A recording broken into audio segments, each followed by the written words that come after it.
지난주 국민의힘에 전격 입당한 윤석열 전 검찰총장과 이준석 국민의힘 대표가 오늘 국회에서 상견례를 가졌습니다. 입당 과정에서 불거진 지도부 패싱 논란을 딛고 대동단결을 이뤄낼 수 있을지 관심이 모입니다.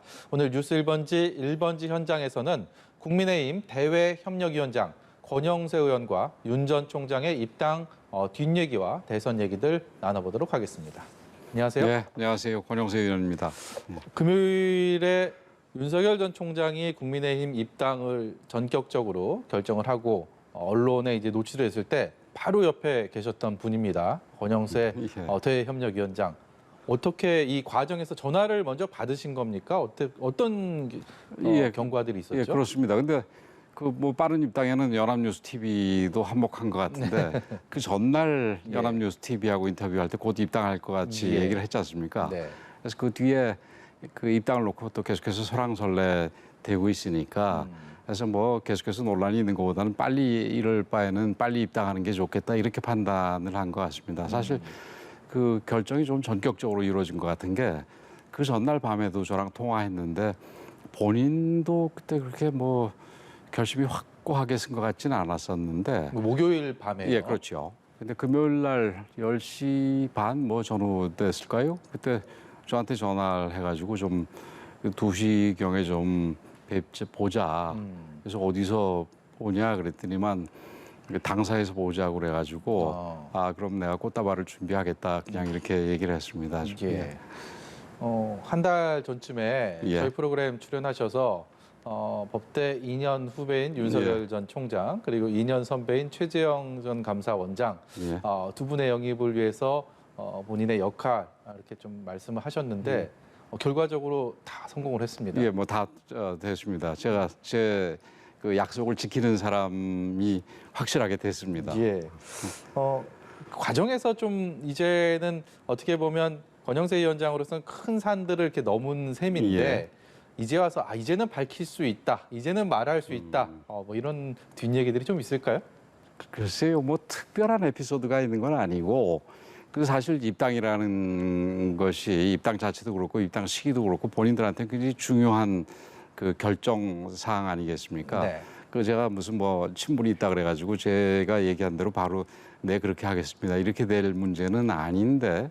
그래서 그걸 제가 좀 제가 그걸 이미 알고 있기에 그 얘기를 할 때 본인들이 입당을 하는 것이 유리하다라는 얘기를 전례를 들어서 얘기를 했습니다. 뭐 이 자리에 나왔을 때도 잠깐 제가 말씀을 드렸습니다만은 과거에 반기문 총장이나 안철수 이 대표의 케이스를 들어가지고 특히 안철수 대표가 지난번 그 서울시장 보궐선거할 때 밖에서 선거를 해서 그 단일화 경선을 했을 때 여론조사가 앞섰음에도 불구하고 실제에서는 졌지 않습니까? 네. 그래서 밖에 있다라는 것이 그 실제로는 큰 핸디캡이다.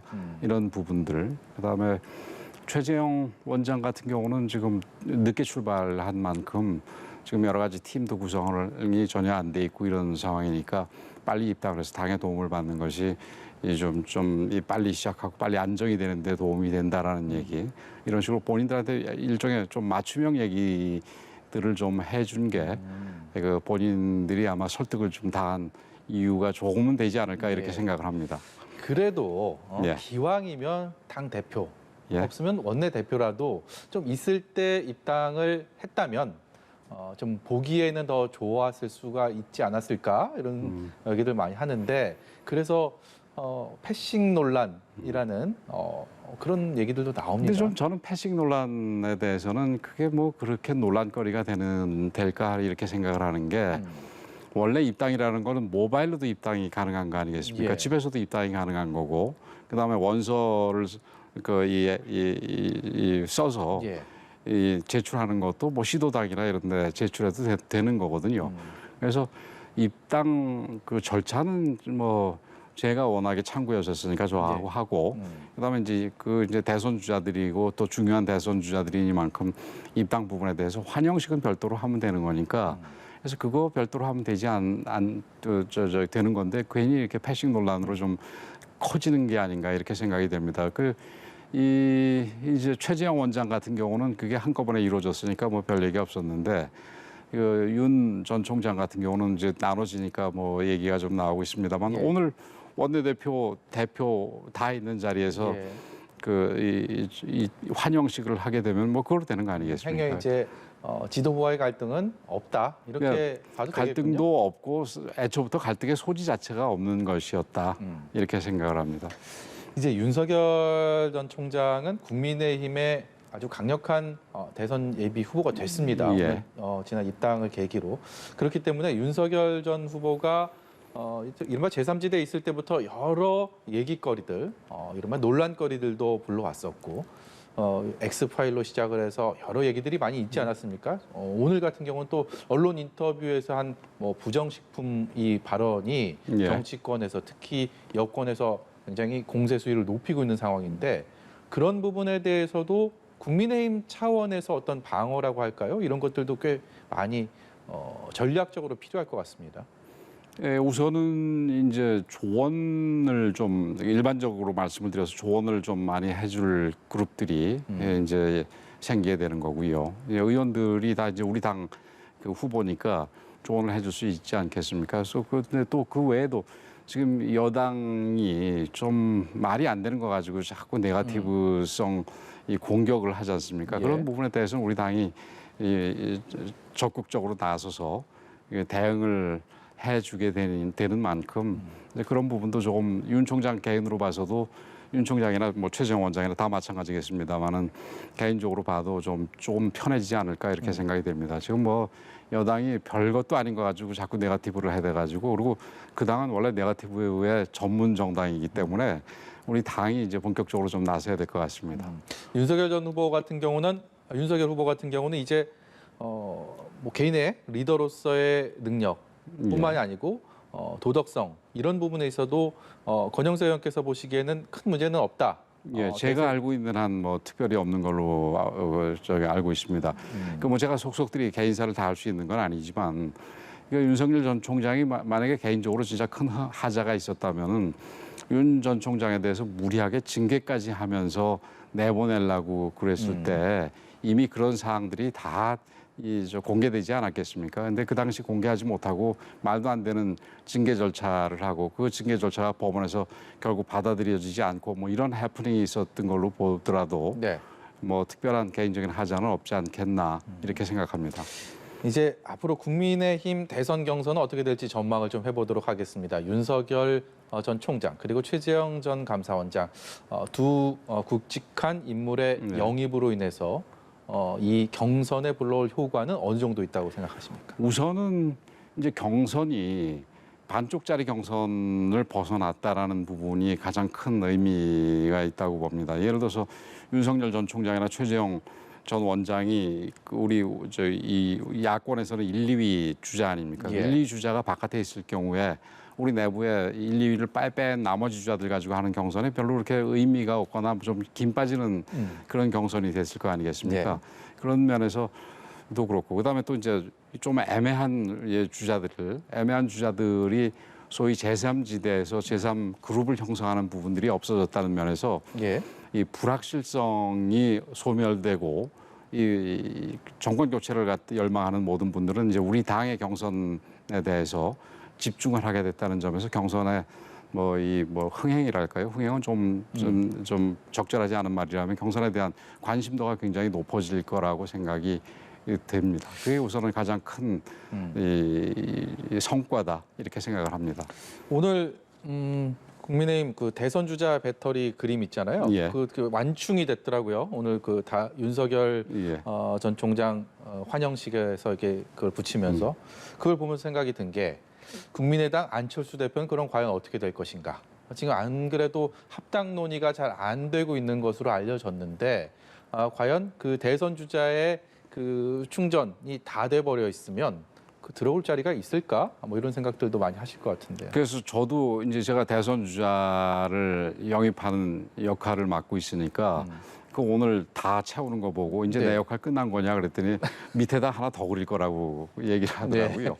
그래서 그거는 뭐 농담처럼 얘기를 하는 거고 그 윤석열 전 총장과 이 장성민 이사장이 예. 들어온 거가 그만큼 상징적인 의미가 크다 이런 얘기로 다 채운 거고 앞으로 이제 안철수 대표와의 그 합당 문제 안철수 대표도 뭐 대선 출마를 안 한다고 얘기했습니다만은 여론조사에도 항상 그렇게 들어가는 중요한 인물 아니겠습니까? 네. 그래서 거기와의 합당 혹은 뭐 다른 방식의 어떤 영입, 뭐 합당식이 되겠지요. 그다음에 김동연 전 부총리의 영입 문제라든가 이런 부분은 계속해서 이제 해 나가야 될 부분이라고 봅니다. 안 그래도 그 말씀 질문을 드릴까 싶었는데 김동연 전 부총리 예. 분이요. 한잔 하시죠. 예. 예. 만날 계획이 있으신지 행여 뭐 이전에 좀 만나셨는지 지금 어떤 단계인지 궁금합니다. 지금 뭐 아직 만나지는 않았고요. 제가 그 요청을 했더니 당분간은 좀 제3지대에서 활동을 하겠다 이렇게 해서 뭐 일종의 그 거절을 당한 상황입니다. 김동연 전 부총리가 직접 예. 뭐 직접 통화한 건 아니고 간접적인 방법으로 했는데 그래서 뭐 지금 당장은 뭐 지금 그 계획은 없습니다만은 뭐 계속해서 그 접촉을 해 나갈 생각입니다. 그리고 이제 안철수 대표 경우는 이제 국민의당과 국민의힘의 합당 방식으로 지금 진행이 되고 있는데 뭐 조금 약간 그렇게 원활하게 진행되고 있지는 않는 것 같은데 그래서 뭐 제 역할은 아닙니다만은 어쨌든 잠재적인 대선 주자로 볼 수 있으니까 저도 옆에서 좀 도움을 줄 생각으로 있습니다. 대외협력위원장이라는 이 직함이 예. 뭐 이 직함 그대로는 아니지만 선거 때마다 비슷한 자리는 있습니다. 비슷한 예. 자리는 있었는데 이번만큼 주목을 받았던 적이 있었나 싶을 정도로 굉장히 권영세 의원 옆에 계셔서 하는 말씀이 아니고 여러 가지 성과들 많이 거두시고 그러셨는데 스스로 생각하는 대외협력위원장 앞으로 가장 큰 과제는 어디에 있다고 보세요? 그 사실 원래 대외협력위원장은 바깥에 어떤 그룹들하고 제휴를 하거나 좀 협조를 얻어내는 역할을 하는 게 대외협력위원장인데 이번에는 좀 역할이 조금 특별하게 됐습니다. 근데 그건 어떤 면에서 우리 당으로서는 씁쓸한 부분이지요. 이제 이 당 밖에 대선 주자들이 많이 있다 보니까 그 대선 주자들 영입하는 역할을 하게 됐는데 지금 오늘 아까 완충된 부분, 네. 그 충전 부분에서 완충으로 표시된 부분에서 보듯이 일막은 된 것 같습니다. 그러나 이제 앞으로 해야 될 부분이 아까 얘기한 대로 또 남아 있을 뿐더러 지금 밖에서 들어온 분들의 일종의 애프터 서비스를 좀 해야 될 것 같습니다. 그분들이 우리 당에 제대로 안착하고 또 제대로 캠프를 꾸리는 부분에 대해서 이게 뭐 다른 주자들한테 형평성 시비를 불러일으킬 정도까지 가서는 안 되겠지만 그렇더라도 당에 안착하고 또 대선 준비를 제대로 할 수 있는 부분은 제가 뭐 경험이 조금 있는 만큼 좀 도울 생각으로 있습니다. AS 과정에서 행여나 굴러온 돌과 박힌 돌 간의 갈등 이런 거 불거질 가능성 없을까요? 그래서 그런 부분에서 대해서는 형평성 부분에 대해서 조심을 하면서 하겠다는 말씀을 드린 겁니다. 예, 앞으로도 굉장히 좀 중요한 역할을 계속 하실 것 같다라는 AS 느낌을 부분이 좀 받고 있습니다. 아무래도 정치를 처음 시작하는 분들이 대부분이라서 AS가 조금은 필요할 거로 보입니다. 예, 알겠습니다. 오늘 말씀 여기까지 듣도록 하겠습니다. 지금까지 국민의힘 대외협력위원장 권영세 의원이었습니다. 고맙습니다. 고맙습니다.